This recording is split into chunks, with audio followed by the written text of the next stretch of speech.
there's the view of eternalism.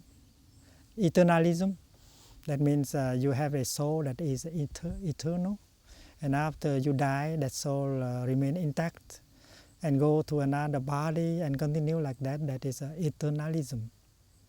And then the other extreme is that after you die, well, there's nothing left. Nihilism.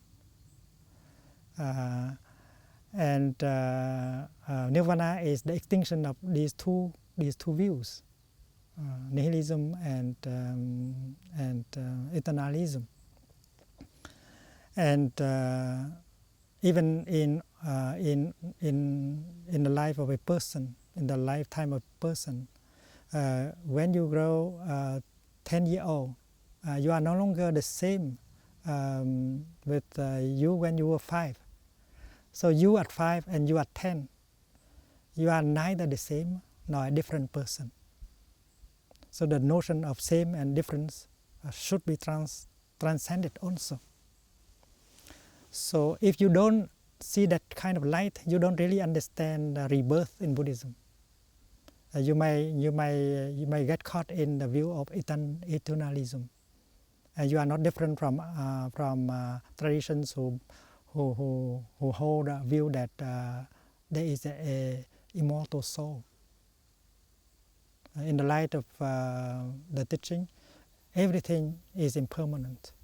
Nothing in the 5 skandhas can remain the same, exactly the same, in 2 consecutive moments. But nothing is lost. And creation in Buddhism means manifestation. And from nothing you cannot become something. So creation, if you look deeply, it is really a continuation of manifestation. If you don't manifest in this way, and then you manifest in that way, like the cloud and the snow. So if you get that, you are no longer afraid. And that is your supernatural power. Already, if you have non-fear, and then you are quite different from other people, because they are subjected to fear of dying, fear of being nothing. But with non-fear in you, with that deep wisdom in you, you become supernatural. You are no longer a mortal, but you are not. You don't need to be a god, because a god is supposed not to be a human being. So to say that the Buddha has a supernatural power, that is true also.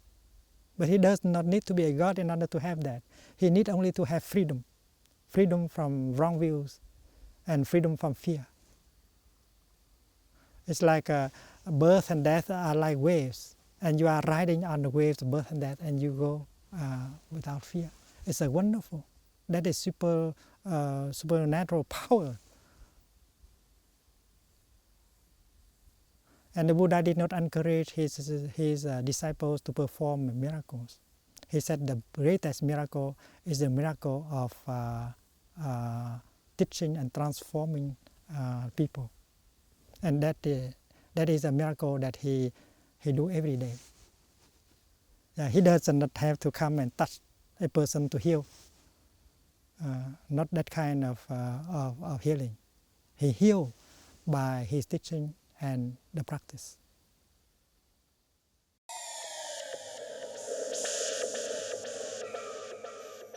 Karma in Buddhism is action. Action in the form of the thinking. Thinking is acting. Speaking is acting.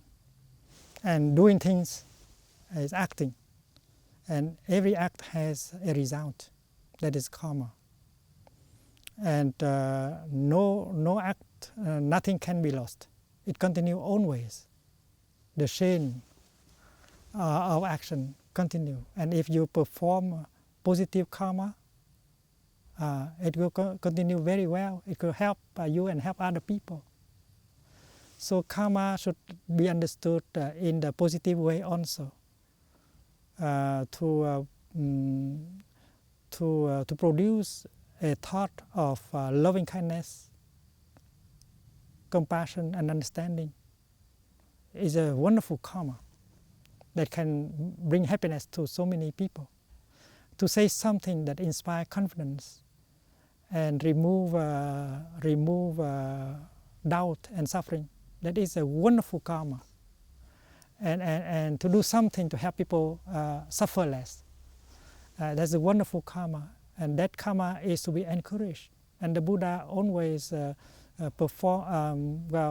produce these karmas during his whole life. So karma should not be understood as something, only as something negative. And why the negative karma should not be continued, should not continue the cycle of samsara. The good karma should be encouraged to be reborn and reborn, because if you practice loving kindness, you produce loving kindness in your child, in your student, and if she continues, she will practice loving kindness and will transmit to her his children, and that is why we encourage the continuation, the rebirth of the good things. We only want to discourage the continuation of and the rebirth of bad karma, but good karmas will come. The most characteristic of Buddhism is that the Buddha is a human being, but the human beings have supernatural powers. The Buddha is a human being who has a deep capacity of understanding and of loving, and having Maha Karuna, great compassion, Maha Maitri, great love, Maha Prajna, great understanding. He can perform miracles. Understanding people is a miracle, and it is described that the Buddha is one who understands the world well. Lokavidu, it means understanding the world. And because he understands the world deeply, and that is why he can offer the kind of teaching that can help heal the world. And the miracle of understanding and the miracle of teaching are very important miracles that the Buddha can perform. When you give a teaching that can transform people who hear you, that is a miracle. The Buddha described it as the greatest miracles of all miracles. And there are disciples of the Buddha who were capable of doing that during the time of the Buddha. They could already continue the Buddha in the time of the Buddha. And in our time, there are those of us who can do the same by their practice, by their teaching. They can heal people, they can help people liberate themselves from their suffering. So the miracle continues. And any one of us has the capacity of becoming a Buddha. And that is what the Buddha said. Whether we are man or woman, black or white, or brown or red, we can all become fully enlightened. And that is why all of us can continue the Buddha. But we don't need to be a Buddhist in order to become Buddha. If you think that Buddhism can only be practiced by Buddhists, you are wrong.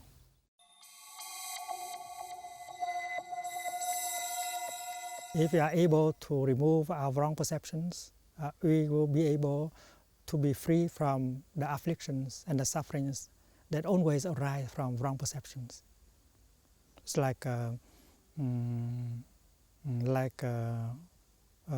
Israelis and Palestinians. They have wrong perceptions on each other. Each side has a lot of misunderstanding, a lot of fear, a lot of despair. and they tend to believe that they suffer because of the other side. They have not done anything in order to make themselves suffer. Just the other side is an obstacle for their happiness, and both sides are thinking like that. In fact, both sides have wrong perception on themselves and on the other side.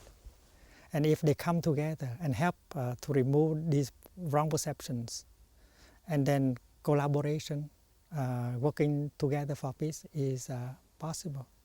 It's like Mr. Bush of the American government. It cannot be that Mr. Bush understands everything. He does not understand enough the suffering of his country. He does not understand the first noble truth. He has not seen the first noble truth. He has not seen the second truth. That means the roots of the fear, the anger, and the suffering of his own country. Not only he ignored the first and the second truth of his country, but he ignored also the first and the second truth of the other countries. If of course, the other group of people, like Mr. Saddam Hussein or Mr. Osama bin Laden,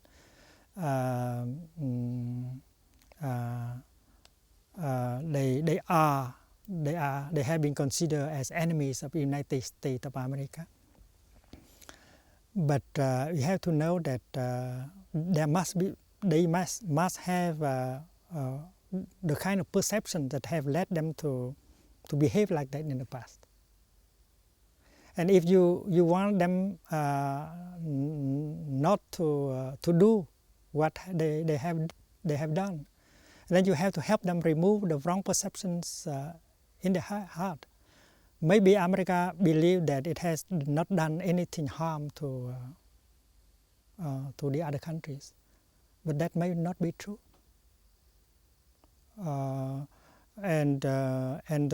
You have wrong perceptions on yourself, and you have wrong perception on the other person, and the other person has wrong perception on himself and wrong perception on you. That is why you become enemies.